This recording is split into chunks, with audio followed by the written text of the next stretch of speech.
കാഫിർ സ്ക്രീൻഷോട്ട് കേസിലെ പ്രതിയായ ഡിവൈഎഫ്ഐ നേതാവ് ജിതിൻ ഭാസ്കറിന് ജാമ്യമില്ല. വടകര മജിസ്ട്രേറ്റ് കോടതിയാണ് ജാമ്യം തള്ളിയത്. വിവാദ സന്ദേശത്തിന്റെ ഉറവിടം അറസ്റ്റിലായ ജിതിൻ ഭാസ്കറിന്റെ ഫോണിൽ നിന്ന് തന്നെയെന്ന് നിർണായക കണ്ടെത്തൽ SIT നടത്തിയിരുന്നു.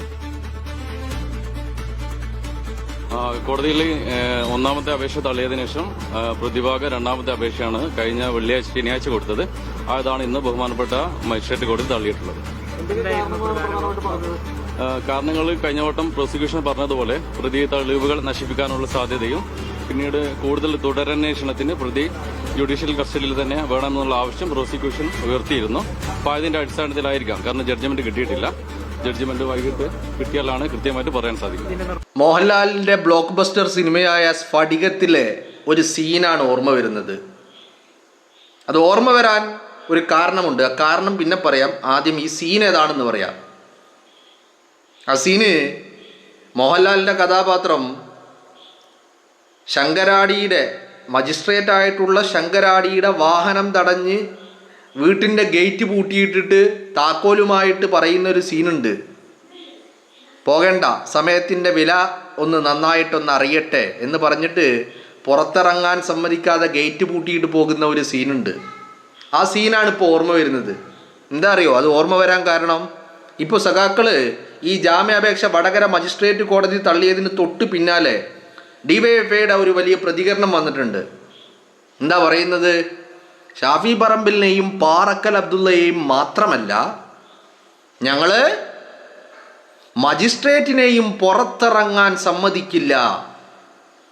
കോടതിക്ക് മുന്നിൽ ഞങ്ങൾ പ്രതിഷേധം, അനിശ്ചിതകാല പ്രതിഷേധം തുടങ്ങാൻ പോവുകയാണെന്നാ പറയുന്നത്.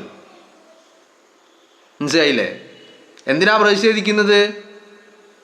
ഒരു നാട്ടിലെ ജനങ്ങളെ തമ്മിലടിപ്പിക്കാൻ വേണ്ടി പണിയെടുത്ത ഒരു സഖാവിനെ പിടിച്ചകത്തിട്ടതിന് ഡിവൈഎഫ്ഐക്കാരൻ പ്രതിഷേധിക്കാൻ പോവുക. ഒരു നാട്ടിൽ വർഗീയ കലാപം ഉണ്ടാക്കാൻ ശ്രമിച്ച ഡിവൈഎഫ്ഐക്കാരനെ പിടിച്ച് അകത്തിട്ടതിന് പ്രതിഷേധം സംഘടിപ്പിക്കാൻ പോവുകയാണത്രേ ഡിവൈഎഫ്ഐ എന്നാണ് പറയുന്നത്. മനസ്സിലായ? ഇപ്പം കഴിഞ്ഞ ദിവസം ഇവരുടെ ജില്ലാ സെക്രട്ടറി പറഞ്ഞത് നിങ്ങൾ കേട്ടില്ലേ? എന്താ പറഞ്ഞേ? ഷാഫി പറമ്പിലിനെയും പാറക്കൽ അബ്ദുള്ളയെയും ഞങ്ങള് പുറത്തിറങ്ങാൻ സമ്മതിക്കില്ല.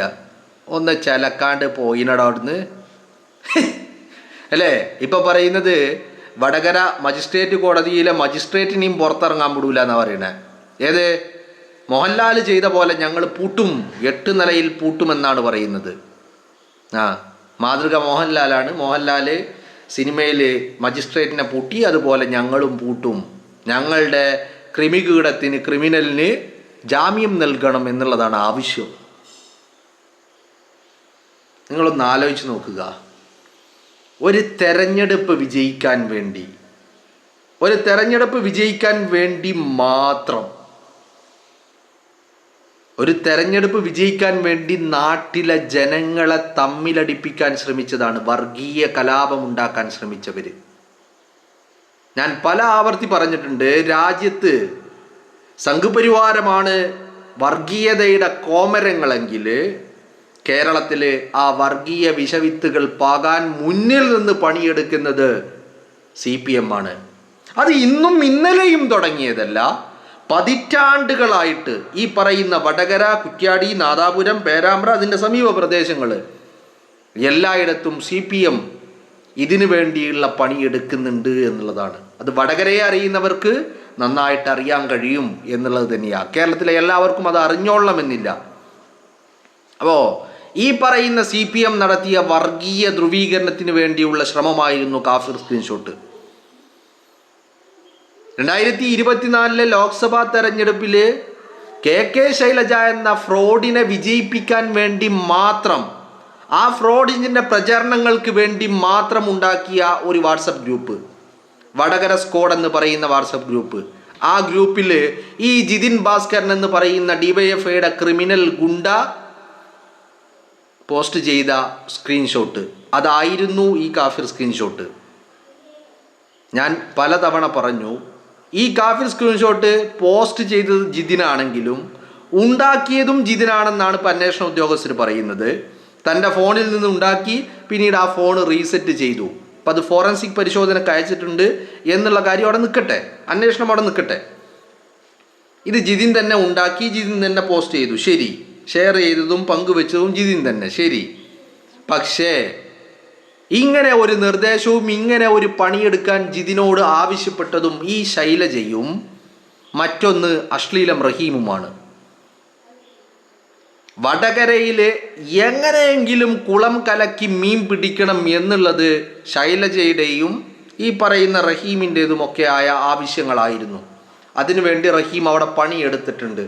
ഇതേ റഹീം തന്നെയാണ് 2024 പാലക്കാട് നടന്ന ആ ഉപതെരഞ്ഞെടുപ്പിലും കുത്തിത്തിരിപ്പുണ്ടാക്കാനും വിവാദങ്ങൾ ഉണ്ടാക്കുവാനും നീലപ്പെട്ടിയുമായി വന്നതും ഇതേ റഹീം തന്നെയാണ് എന്നുള്ളതാണ് നമുക്ക് മനസ്സിലാക്കാൻ സാധിക്കുന്നത്. അവിടെയും റഹീം ഉണ്ടായിരുന്നു എന്ന് പറഞ്ഞാൽ ആ അശ്ലീലം പാലക്കാട് ഉണ്ടായിരുന്നു, ആ അശ്ലീലം വടകരയിലും ഉണ്ടായിരുന്നു. ഈ അശ്ലീലം വടകരയിൽ അവകാശവാദങ്ങളും വെല്ലുവിളികളും നടത്തി ഈ അശ്ലീലം വടകരയിലും ഉണ്ടായിരുന്നു. കൃത്യമായിട്ട് ജിതിൻ ഭാസ്കരൻ എന്ന് പറയുന്ന ക്രിമിനലിന് നിർദ്ദേശങ്ങളും എന്തിന് ഇതിൻ്റെ സ്ക്രിപ്റ്റ് പോലും നൽകിയത് ഈ അശ്ലീലം റഹീമാണെന്നുള്ള കാര്യത്തിൽ ഒരു തർക്കവുമില്ല. നിങ്ങൾ ചോദിക്കും തെളിവുണ്ടോന്ന്?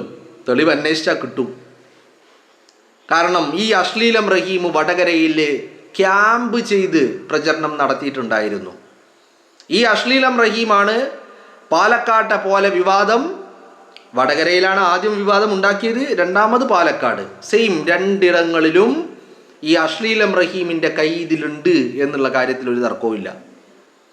മനസ്സിലായില്ലേ? അപ്പം നിങ്ങളൊന്ന് ആലോചിച്ച് നോക്കുക.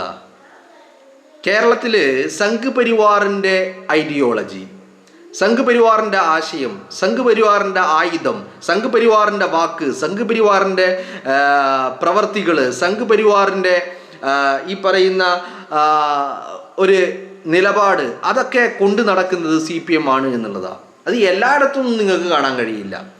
മലബാറിൽ അത് പ്രത്യേകിച്ച് കാണാൻ കഴിയും. പ്രത്യേകിച്ച് ഈ പറയുന്ന വടകര എന്ന് പറയുമ്പോൾ വടകര ലോക്സഭാ മണ്ഡലത്തിൻ്റെ പേരാണ് ഞാൻ പറയുന്നത്.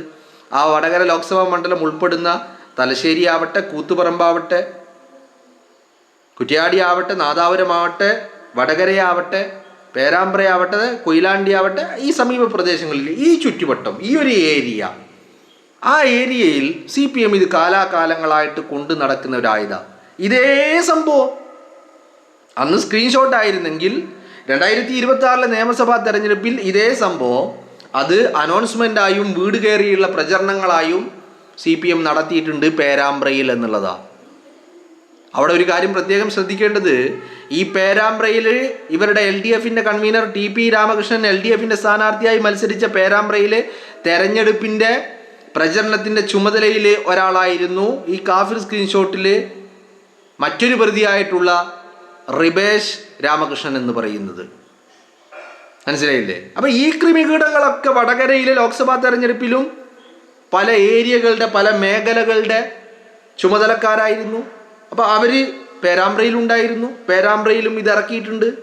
ഈ വർഗീയ ധ്രുവീകരണത്തിനുള്ള ശ്രമങ്ങൾ ഇവർ കാലാകാലങ്ങളായിട്ട് നടത്തുന്നതാണ് എന്നുള്ളതാണ്.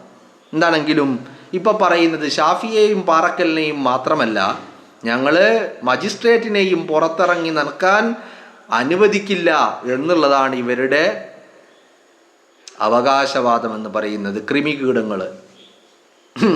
കൃമികീടങ്ങൾക്ക് ഇവരുടെ കൃമി പിടിച്ച് അകത്തിട്ടിട്ടും മനസ്സിലായിട്ടില്ല എന്ന് തോന്നുന്നു. പിണറായി വിജയൻ ഭരണം മാറിയിട്ടുണ്ട്, അതങ്ങനെയാണല്ലോ. അല്ലെങ്കിലും ഈ ഭരണം മാറിയതും അധികാരം പോയതും പരാജയപ്പെട്ടതൊക്കെ ഇവരുടെ മനസ്സിനെ അങ്ങ് പറഞ്ഞ് ബോധ്യപ്പെടുത്തുക എന്ന് പറയുന്നത് വലിയ ബുദ്ധിമുട്ടാണ്. ഇപ്പോഴും കരുതുന്നത് പിണറായി വിജയൻ അവിടെ ക്ലിഫ് ഹൗസിലുണ്ട്, പിണറായി വിജയൻ അവിടെ മുഖ്യമന്ത്രിയുടെ ഓഫീസിലുണ്ട് എന്നൊക്കെയാണ് കരുതുന്നത് എന്നാണ് എനിക്ക് തോന്നുന്നത്. ഇനിയിപ്പോൾ എന്ത് തോന്നിയാലും ശരി, തോന്നിയിട്ടില്ലെങ്കിലും ശരി, കിട്ടുമ്പോൾ മനസ്സിലായിക്കോളൂ അല്ലേ? നിങ്ങളൊന്ന് ആലോചിച്ച് നോക്ക്. തെരഞ്ഞെടുപ്പും പരാജയവും വിജയമൊക്കെ സ്വാഭാവികത അങ്ങനെ കണ്ടാൽ പോരെ? ജനങ്ങൾ തീരുമാനിക്കുന്നതാ. ഇപ്പം നിങ്ങളൊന്ന് ആലോചിച്ച് നോക്ക്. ഇപ്പം 102 സീറ്റുമായിട്ട് UDF അധികാരത്തിൽ വന്ന ഇതേ UDF 2021 തോറ്റു തുന്നം മാറിയിട്ടുണ്ട്. അപ്പോൾ തെരഞ്ഞെടുപ്പ് വിജയങ്ങളെയും പരാജയങ്ങളെയും ആ രീതിയിൽ ഉൾക്കൊള്ളാതെ കൃത്യമായിട്ട് വിജയിക്കണം, എന്ത് കാണിച്ചിട്ടും വേണ്ടില്ല, ജനങ്ങളെ തമ്മിലടിപ്പിച്ചിട്ടാണെങ്കിലും വേണ്ടിയില്ല വിജയിക്കണം എന്നുള്ളത് മാത്രമാണ് ലക്ഷ്യമെന്ന് പറയുന്നത് എന്നൊക്കെ നിങ്ങളൊന്ന് ആലോചിച്ച് നോക്ക്. CPM-ന്റെ കഴിഞ്ഞ കാലത്തെ പ്രവർത്തനങ്ങൾ. ഇപ്പോൾ ഇത് പറയുമ്പോൾ 2 ഇൻസിഡൻറ്റുകൾ നമ്മൾ ഓർക്കേണ്ടതുണ്ട്. ഒന്നെന്ന് പറയുന്നത് TP ചന്ദ്രശേഖരൻ്റെ കൊലപാതക. ആ TP ചന്ദ്രശേഖരൻ്റെ കൊലപാതകം നടത്തിയിട്ട് അതിനെ വഴിതിരിച്ചു വിടാൻ വേണ്ടിയിട്ട് വാടകക്കെടുത്ത ഇന്നോവ കാറിൻ്റെ പുറകിൽ മാഷാ അല്ലാ എന്ന് സ്റ്റിക്കർ ഒട്ടിച്ചവരാണിവർ. കാറ് വാടക എടുക്കുമ്പോൾ സ്റ്റിക്കർ ഉണ്ടായില്ല. പക്ഷേ കൊലപാതകം കഴിഞ്ഞപ്പോൾ കാറ് കണ്ടെത്തിയപ്പോൾ കാറിൻ്റെ പുറകിൽ മാഷാ അല്ലാ സ്റ്റിക്കർ ഉണ്ടായിരുന്നു. എന്തിനായിരുന്നു അത്? എങ്ങനെയെങ്കിലും അന്വേഷണം മറ്റൊരു രീതിയിലേക്ക് പോകണം, യഥാർത്ഥ പ്രതികളിലേക്ക് അന്വേഷണം എത്തരുത് എന്നുള്ളതായിരുന്നു ഇവരുടെ മെയിനായിട്ടുള്ള ഒരു ആഗ്രഹം. ഇനി ഇതേ രീതി തലശ്ശേരിയിൽ ഫസലിനെ വെട്ടി വീഴ്ത്തിയപ്പോഴും ആ കേസിലെ 1-ാം പ്രതി കാരായി രാജൻ, ആ രാജൻ്റെ നേതൃത്വത്തിൽ ഫസലിനെ വെട്ടി വീഴ്ത്തിയപ്പോഴും എന്തായിട്ടുണ്ട്? ഫസലിൻ്റെ രക്തക്കറ പുരണ്ട ടവല് എവിടെ കൊണ്ടുപോയിട്ടിട്ടുണ്ട്? യെസ്, എന്തിനായിരുന്നു? വർഗീയ കലാപം ഉണ്ടാക്കാൻ. അപ്പോൾ ഇത് കാലാകാലങ്ങളിൽ ഇത്തരം അക്രമങ്ങളും കലാപങ്ങളും വർഗീയതയും വർഗീയ ധ്രുവീകരണങ്ങളും നടത്തുകയും അതിനുവേണ്ടിയുള്ള ശ്രമങ്ങൾ നടത്തുകയും അതോടൊപ്പം തന്നെ ഇതൊക്കെ മറ്റുള്ളവരുടെ തലയിൽ കെട്ടിവെക്കാനുള്ള പണികളും ഇവർ കാലാകാലങ്ങളായിട്ട് നടത്തിയിട്ടുണ്ടായിരുന്നു, നടത്തിയിട്ടുണ്ട്, നടത്തിക്കൊണ്ടേയിരിക്കുന്നു, ഇനി നടത്തുകയും ചെയ്യും. ഇതാണ് CPM-ന്റെ ഒരു രീതി എന്ന് പറയുന്നത്. അത് ഇവരുടെ ഒരു അവസാന ആവനാഴിയിലെ ഒരു അവസാന അസ്ത്ര. പൊതുപ്രവർത്തനവും രാഷ്ട്രീയ പ്രവർത്തനമൊക്കെ നടത്തിയിട്ട് മുന്നോട്ട് വിജയിക്കാൻ കഴിയില്ല എന്ന് കാണുമ്പോൾ ഒന്നുകിൽ പെണ്ണ് കേസ്, അല്ലെങ്കിൽ കൊലപാതകം, അല്ലെങ്കിൽ വർഗീയ ധ്രുവീകരണം എന്ന് പറഞ്ഞാൽ ഒരു മനുഷ്യനെ ടാർഗറ്റ് ചെയ്ത് വ്യക്തിപരമായി ടാർഗറ്റ് ചെയ്ത് കായികപരമായി നേരിടുക എന്ന് പറയുന്ന രീതി. അതുതന്നെയാണ് TP ചന്ദ്രശേഖരനെതിരെയും ഫസലിനെതിരെയും ഇവൻ ഷാഫി പറമ്പിലിനെതിരെ തെരഞ്ഞെടുപ്പ് ഘട്ടത്തിൽ നടക്കാതെ വന്നപ്പോൾ അത് 2025 എവിടെ വെച്ചിട്ട് നടത്തി? ഈ പറയുന്ന പേരാമ്പ്രയിൽ വെച്ച് ഷാഫിയെ കായികമായി നേരിടാനുള്ള പണിയും ഇവർ നോക്കി എന്നുള്ളതാണ് കൃത്യമായിട്ട്. അപ്പോൾ അതാണ് സഖാക്കളുടെ ഒരു രീതി. ഇപ്പോൾ കണ്ടില്ലേ, ഇപ്പം ഷാഫിയെയും പാറക്കലിനെയും പുറത്തിറങ്ങാൻ സമ്മതിക്കില്ല എന്നുള്ളതാണ് അവകാശവാദം. എന്താ ഇപ്പോൾ പ്രശ്നം? പ്രശ്നം മറ്റൊന്നുമല്ല, കൃമികീടത്തെ പൊക്കി. കൃമികീടത്തെ അന്ന് തന്നെ പൊക്കയിരുന്ന് അത് കൃമികീടമാണ് എന്ന് പോലീസ് കണ്ടെത്തി പോലീസ് അറസ്റ്റ് ചെയ്യുമെന്നായപ്പോൾ പിണറായി വിജയൻ പറഞ്ഞു കേസും അന്വേഷിക്കേണ്ട, ഇനി അങ്ങോട്ട് പോകും വേണ്ട, ഇനി ഈ കേസ് ഇല്ലതാനും, ഇവിടെ ക്ലോസ് ചെയ്തോ എന്ന് പറഞ്ഞ് അവസാനിപ്പിച്ചതാ.